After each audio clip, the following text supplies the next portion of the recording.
Varadvinayak or Varada Vinayaka is a Hindu temple dedicated to supreme god Ganesha. It is located in Mahad village in Kalapur Taluk near Karjat and Kopoli of Raigad district, Maharashtra, India. It is the fourth Ganesha temple to visit during the Ashtavinayaka Yatra.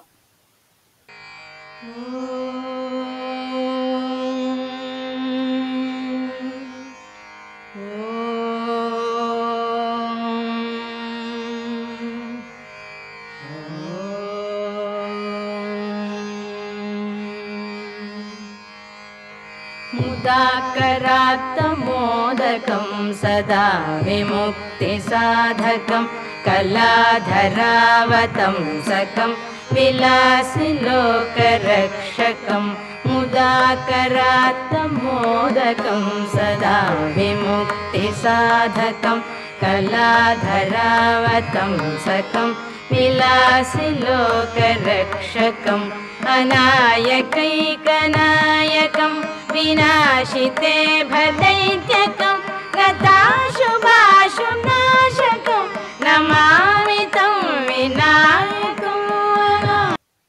Unique aspects. There is a belief that if the coconut received as prasad during Magi Chaturthi is consumed, one will be blessed with the sun. Hence, the temple is especially full with devotees during Magi Utsav. There is an oil lamp in the shrine which is said to be burning continuously since 1892. In this Ashtavinayaka temple, devotees are allowed to enter the Garbhagriha close to the idol and make their prayers. The temple.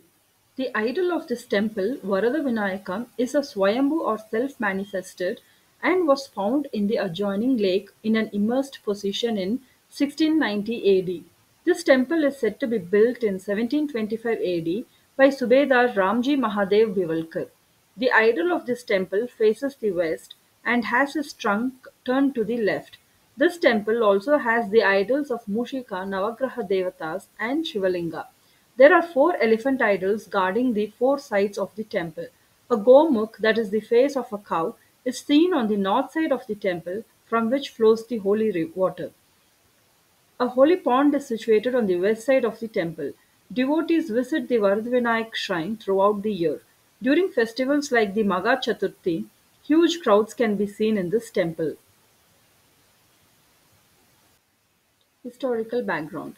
Legend has it that the childless king of Kaundinyapur, Bhima and his wife, had come to a forest for penance where they met the sage Vishwamitra. Vishwamitra gave the king a mantra, Ekashar Gajana mantra, and the king chanted this mantra, and thus his son, Prince Rukmaganda, was born. Rukmaganda grew up into a handsome young prince. On a hunting trip, Rukmaganda stopped at the hermitage of Rishi Vachaknavi. The rishi's wife, Mukunda, fell in love at the sight of the handsome prince and asked him to fulfill her desires. The virtuous prince flatly refused and left the ashram. Mukunda became very lovesick. Knowing her plight, King Indra took the form of Rukmaganda and made love to her. Mukunda became pregnant and gave birth to a son, Gritsamada. In time, when Gritsamada learned of the circumstances of his birth, he cursed his mother to become the unattractive, thorny, berry-bearing boar plant. Mukunda in turn cursed Grisamada that a cruel Rakshas will be born from him. Suddenly they both heard a heavenly voice saying, Grisamada is the son of Indra, leaving them both shocked, but too late to alter their respective curses. Mukunda was transformed into the boar plant. Grisamada, ashamed, retreated to the Pushpak forest where he prayed Lord Ganesh for a reprieve. Lord Ganesh was pleased by Grisamada's penance and offered him a boon that he will bear a son who would not be defeated by anybody other than Lord Shiva. Grisamada asks Ganesha to bless the forest so that any devotees who pray here will be successful, and also urged Ganesha to stay there permanently and asked for knowledge of Brahma. Grisamada built a temple there, and the Ganesha idol installed there is called Varada Vinayaka. Today the forest is known as Bhadraka.